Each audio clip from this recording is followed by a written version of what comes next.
Fade in, the found years.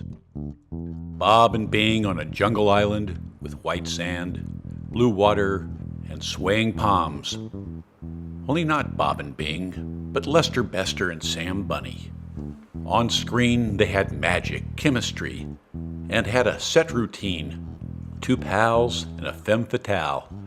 The eternal triangle, where the love interest always finds something better, and while they are ruthless competitors, they are too good-natured to nurse a grudge. Nor were they ostentatious with their virtues.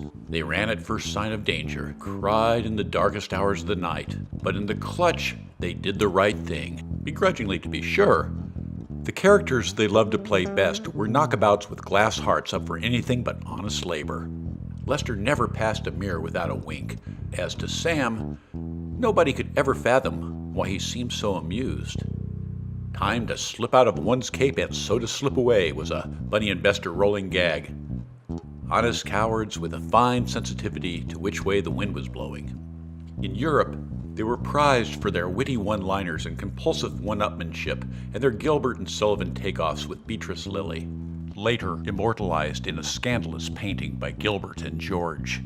One Lord Boodles considered them pleasures worth knowing, but he never invited them to his club, and there was much schadenfreude when he was let off in cuffs, a particularly predatory scheme milking many Chinese, or as his defenders called him, a man of his times. So, picture the tired, the hungry, the huddled masses yearning to breathe free. And in the time of this story, the public is told air will cost, but that's a good thing. And it will be a reasonable cost, just a pinch, you'll hardly feel it. And breathing is a good thing, almost a right. So don't worry about breathing, there'll be a compassionate sliding scale. And why would easy breathers want to fork out for wheezers with emphysema? Don't be fooled by wheezers who claim they've been squeezed through the ringer. Long ago were the days of plenty of Jack in the Box. Long ago, since the people were piling up the velvet. The folks hit a low water mark. The folks were up against the 8-ball. No potatoes in the patch, no corn in Egypt. One spoke for many. The world is rotten. Winners eat, losers get eaten. Lucky are the winners of fetus bingo. Nobody thinks they are evil. No one believes they're wrong. But things go to the hounds when life is reduced to survival. New on the menu, liver of Prometheus, flown in fresh daily. In a dark corner of the Polo Lounge in Beverly Hills, the studio boss considered, heavy is the crown that wears the head. He had a choice. He wasn't happy about it. Not since his wife of the notorious mermaid suit got splashed in the scandal sheets playing patty cake with Sam Bunny, who she later ditched for a bongo player. The boss wondered why clammy little Bunny and not handsome Bester. He'd sworn he'd lock the studio gates before he'd hire either man again. He could see them on the 18th, Sam and Rochi Martinez slapping a high five as Lester lips out a putt and has to fork over his last dime. A nickel each. They'd all be broke as usual and have to abide his terms, but he hated them. They had too much fun. The boss laughed. They were hilarious and jolly sailors. What the hell?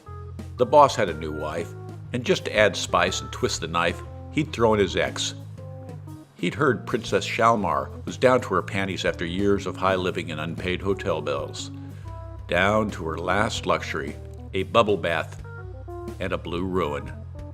She deserved a payday too. And now he had one of those Bunny and Bester songs in his head.